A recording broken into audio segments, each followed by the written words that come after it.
Hello everyone, नमस्कार। हमारे YouTube channel में आपका हार्दिक स्वागत है। दोस्तों, कैसे हैं आप? उम्मीद है आप अपने परिवार के साथ खुश होंगे, स्वस्थ होंगे। आज हम बात करेंगे योगिनी एकादशी की। आषाढ़ मास में आने वाली कृष्ण पक्ष की जो एकादशी होती है उसे योगिनी एकादशी के नाम से जाना जाता है। साल की सभी एकादशियों की तरह इस एकादशी पर भी भगवान विष्णु जी की पूजा आराधना कर विशेष कृपा प्राप्त की जा सकती है। योगिनी एकादशी का व्रत करने से 88,000 ब्राह्मणों को भोजन कराने के बराबर फल व्यक्ति को मिलता है।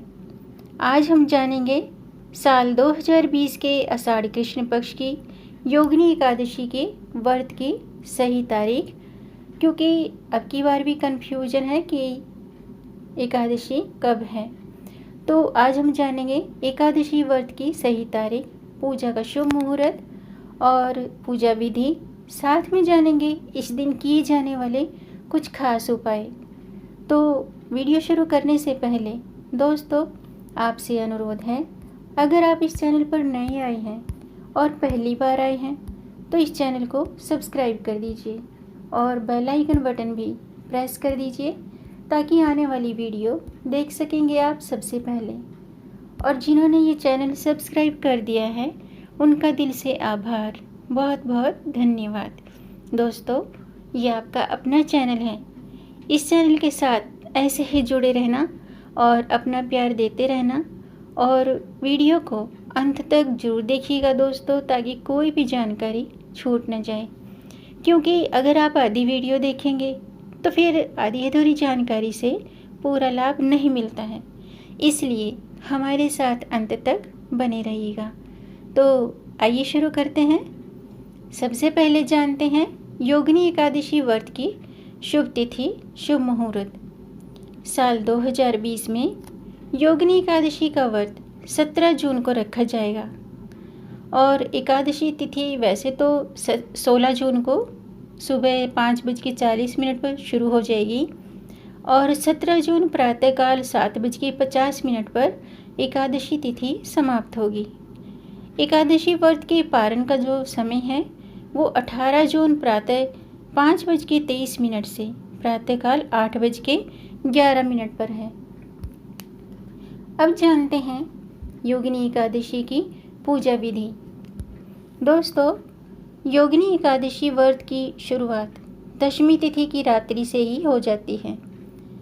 शास्त्रों में व्रत रखने वाले व्यक्ति को दशमी तिथि की रात्रि से ही सात्विक भोजन, मतलब 10वीं जो तिथि होती है उस दिन रात का जो भोजन होता है वो सात्विक करना चाहिए। अगले दिन एकादशी तिथि को सुबह उठकर नित्य जो भी स्नान आदि करके नित्य कार्यों से निवृत्त होकर उसके बाद व्रत का संकल्प करें।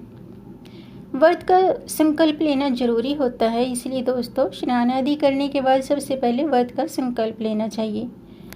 अब पूजा स्थल पर भगवान विष्णु जी की प्रतिमा स्थापित करें और उनकी पूजा करें। भगवान नारायण की प्रतिमा को स्नान कराकर धूप, दीप, फूल, पीले रंग के पुष्प चढ़ाएं। और क्योंकि पीला रंग भगवान को बहुत प्रिय है, इसलिए धूप दीप जलाकर पीले फल, फूल, मिठाई और इन सब चीज़ों को भगवान के समक्ष समर्पित करें और फिर भोग लगाएं और उनके मंत्र का जाप करें। मंत्र इस प्रकार है: ओम नमो भगवते वासुदेवाय नमः। इस मंत्र का जाप करते हुए फिर आरती करें।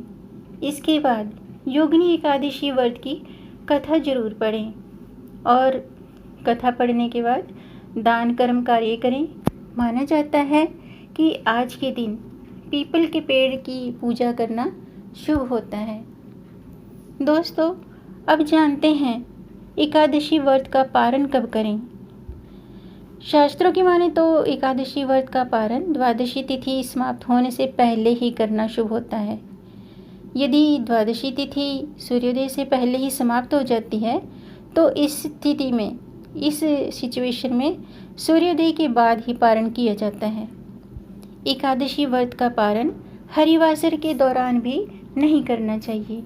इसलिए जो भी ये व्रत रखते हैं और व्रत का पारण भी करते हैं, उन्हें हरिवासर की अवधि समाप्त होने की प्रतीक्षा करनी चाहिए और फिर पारण करना चाहिए। अब जानते हैं योगिनी एकादशी के नियम। दोस्तों, प्रत्येक व्रत की तरह इस व्रत के भी कुछ ज़रूरी नियम हैं। आइए जानते हैं वे कौन से नियम हैं। दोस्तों, प्रत्येक व्रत की तरह इस व्रत के भी कुछ नियम होते हैं जिन्हें उनको जो भी एकादशी का व्रत रखते हैं उनको इन नियमों का पालन जरूर करना चाहिए। योगिनी एकादशी व्रत के नियमों का पालन दशमी तिथि से ही शुरू कर देना चाहिए। एकादशी तिथि के दिन ब्रह्म मुहूर्त में उठकर व्रत का संकल्प लेकर घर का माहौल शांतमय बनाए रखना चाहिए। इस दिन घर में लहसुन, प्याज और तामसिक भोजन का प्रयोग बिल्कुल भी ना करें और मांस मदिरा का भी सेवन नहीं करना चाहिए।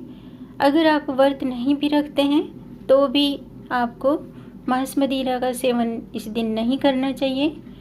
और एकादशी के दिन विशेषकर पूजा स्थल और पूजा सामग्री में स्वच्छता का, शुद्धता का ख्याल रखें। योगिनी एकादशी के दिन हो सके तो किसी ज़रूरतमंद व्यक्ति की मदद करें और दान पुण्य जरूर करें। इस दिन अन्न का दान करना शुभ रहता है। एकादशी व्रत का पारण अगले दिन यानी द्वादशी तिथि से पहले ही या द्वादशी तिथि को ही करना चाहिए। और अब जानते हैं दोस्तों एकादशी तिथि के कुछ खास उपाय जिनसे मनोकामना शीघ्र ही पूर्ण होती है। माना जाता है कि योगिनी एकादशी के दिन आंवले के रस मिले हुए जल से स्नान करने पर पुण्य की प्राप्ति होती है। आज के दिन भगवान विष्णु को दूध में केसर मिलाकर उस जल से भगवान विष्णु का अभिषेक करना चाहिए। ऐसा करना लाभकारी होता है और इस उपाय से धन का आगमन होने लगता है। भगवान विष्णु की विशेष कृपा प्राप्त होती है। इसके अलावा एकादशी के दिन भगवान विष्णु की उनकी पूजा में तुलसी के पत्ते जरूर अर्पित करने चाहिए। तुलसी के पत्ते अर्पित करने से मनोकामना शीघ्र पूरी होती है क्योंकि भगवान विष्णु को तुलसी बहुत प्रिय है। इसके अलावा दोस्तों योगिनी एकादशी के दिन भगवान विष्णु जी के साथ माता लक्ष्मी जी की पूजा करने से व्यक्ति को धन धान्य और सुख समृद्धि की प्राप्ति होती है। और योगिनी एकादशी के दिन विष्णु सहस्त्र नाम का पाठ जरूर करें या फिर इनके जो खास मंत्र हैं जो मैंने अभी बताया, ओम नमो भगवते वासुदेवाय नमः, इस मंत्र का जाप करें या फिर आप हो सके तो विष्णु सहस्त्र नाम का पाठ भी कर सकते हैं।